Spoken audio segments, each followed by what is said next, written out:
గౌరీశంకర్ గారు good evening. Right, Gauri గారు మీతో ప్రారంభిద్దాం.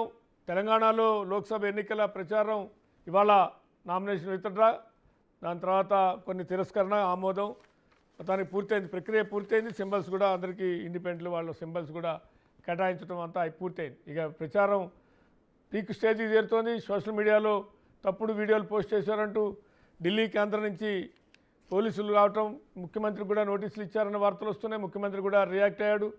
ప్రచారం ఉధృతం అయితే మరోవైపున మన కింగ్ మేకర్లు అయ్యే అవకాశం ఉంది. ఢిల్లీలో కేంద్రంలో ఉన్నటువంటి ఇప్పుడున్నటువంటి ఫలితాలు ఆశాజన, అంటే బీజేపీ చెప్తున్నంత గొప్పగా ఏం లేవు అనేటువంటిది బీఆర్ఎస్ అంటుంటే, ఇక పార్టీ ఆఫ్టర్ లోక్సభ తర్వాత బీఆర్ఎస్ పార్టీనే ఉండదని అటు కాంగ్రెస్ బీజేపీ కూడా పదే పదే ప్రచారం చేస్తున్నాయి. ఇక అధిక స్థానాలు గెలుచుకుంటామనే ధీమాని బీజేపీ వ్యక్తం చేస్తున్నటువంటి పరిస్థితి. ఇక రుణమాఫీ మీద సవాళ్ళు, ప్రతి సవాళ్ళు, అదేవిధంగా ప్రధానంగా 2-3 రోజు నుంచి రిజర్వేషన్ల రద్దు అనేటువంటి అంశం కూడా చాలా తీవ్రమైనటువంటి అంశం ఎజెండా మీదకి వచ్చింది. ఈ ఓవరాల్గా మీ అబ్జర్వేషన్స్ ఏంటి? ఈ ప్రచారం, ఈ సవాళ్ళు, ప్రతి సవాళ్ళు, సోషల్ మీడియా వేదికగా జరుగుతున్నటువంటి ఇదంతా, నోటీసులు, పోలీసు ఢిల్లీ కేంద్రంగా పోలీసులు వచ్చి నోటీసులు ఇవ్వటం, ముట్లో ఉన్నట్టుంది.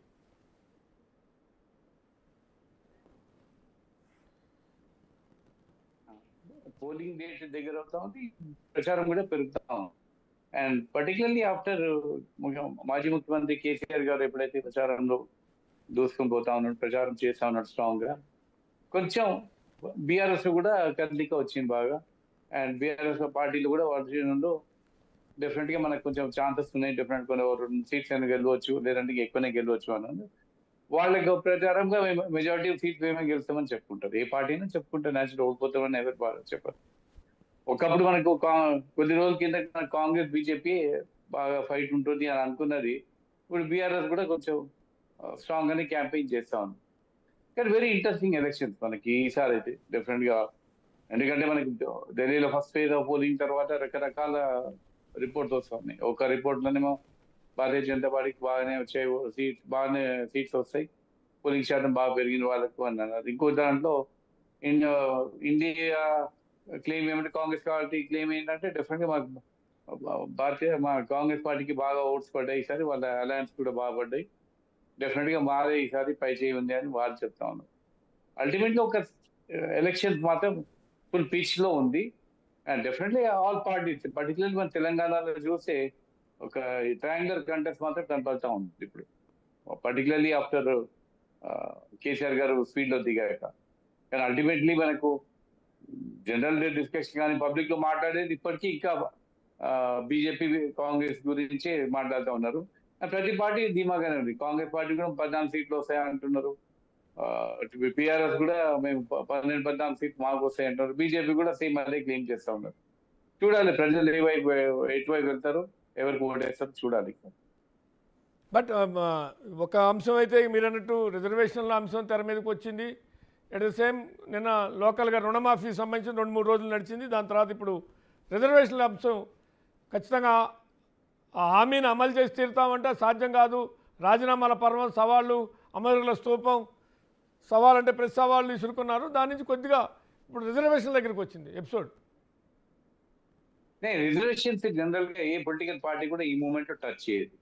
అందుకే అమిత్ షా గారి మీద ఏదైతే కామెంట్స్ వచ్చాయో అది ట్యాంపర్డ్ వీడియో కాబట్టి ఇమీడియట్ ఎన్ఐఏకి ఇచ్చినట్టు, అంటే నాకు వచ్చిన ఇన్ఫర్మేషన్ ఏంటంటే NIA is likely to take up the probe అని. ఆల్రెడీ ఓ టీం కూడా హైదరాబాద్ పంపించారు to serve the notices. Gandhi Bhavan కూడా వెళ్ళి నోటీస్ సర్వ్ చేస్తా ఉన్నారు. ఏ పొలిటికల్ పార్టీ కూడా ఇప్పుడు రిస్క్ తీసుకోవచ్చు. మనకి ఎలక్షన్ గెలిచాక రేపు ఇంకా ఒక 2-3 ఏళ్ళు అయినాక రేపు పొద్దున పార్టీ ధైర్యం చేసి తీసేయాలన్నా తీసేయచ్చు. కానీ జనరల్ ఏమిటంటే అసలు గవర్నమెంట్ జాబ్స్ చాలా తక్కువ అయిపోతా ఉన్నాయి, గవర్నమెంట్ ప్రైవేట్ జాబ్స్ ఎక్కువ అయిపోతా ఉన్నాయి. కాబట్టి రిజర్వేషన్స్ ఉన్నా లేకున్నా కూడా పెద్ద ఎడ్యుకేషన్ లో కొంచెం బెనిఫిట్ అవుతుంది.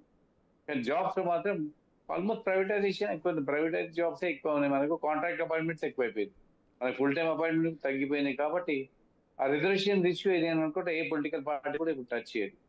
భారతీయ జనతా పార్టీ కానీ రూలింగ్, లేదంటే కాంగ్రెస్ పార్టీ కూడా అది టచ్ చేయదు. ఇది ఫేక్ వీడియో అని ఆల్రెడీ అమిత్ షా గారు చెప్తా ఉన్నారు. అండ్ భారతీయ జనతా పార్టీ కూడా చెప్పి వాళ్ళకి కంప్లైంట్ కూడా లాంచ్ చేశారు. కాబట్టి ఐ డోంట్ థింక్ సో ఈ రిజర్వేషన్స్ మాత్రం ఏ పొలిటికల్ పార్టీ ఇప్పుడైతే టచ్ చేయదు. రైట్. అల్జాపూర్ శ్రీనివాస్ గారు, రిజర్వేషన్ల విషయం ఎందుకు బీజేపీ మీద పదే పదే అంశం వస్తుంది అంటే, అప్పుడో ఇప్పుడో మీ కేంద్ర మంత్రులు కొంతమంది, ఎంపీలు కొంతమంది మీ అధికారంలోకి వస్తే సమీక్షిస్తామనో, లేకుంటే రాజ్యాంగంలో మార్పులు చేస్తామనో చాలా సందర్భాలు అన్నారు. కర్ణాటకకు సంబంధించిన ఒక కేంద్ర మంత్రి అయితే ఈసారి సీట్ ఇవ్వలేదనుకోండి, ఆయన చాలా స్పష్టమైనటువంటి ప్రకటన కూడా 2-3 సందర్భాలు చేశాడు. మీకు గుర్తుందేదో గౌరీ గారు దాన్ని చూడాలి. అట్లా కొంతమంది ఎంపీలు వివాదాస్పద వ్యాఖ్యలు చేయటం వల్లే ఈ అంశం పదే పదే తెర మీదకి వస్తుంది అనేటువంటిది వాస్తవా కాదా? ఆ కాంటెస్ట్లోనే మీరు వాళ్ళ రిజర్వేషన్ లాక్కొని వీళ్ళకి ఇస్తారు, వీళ్ళ రిజర్వేషన్ లాక్కొని వాళ్ళకి ఇస్తారు, మీ అధికారంలోకి వస్తే మైనార్టీల రిజర్వేషన్ రద్దు చేస్తాం, మీరు స్టార్ట్ చేశారు గేమ్. రిజర్వేషన్లు మైనార్టీ రిజర్వేషన్లు రద్దు చేస్తారు.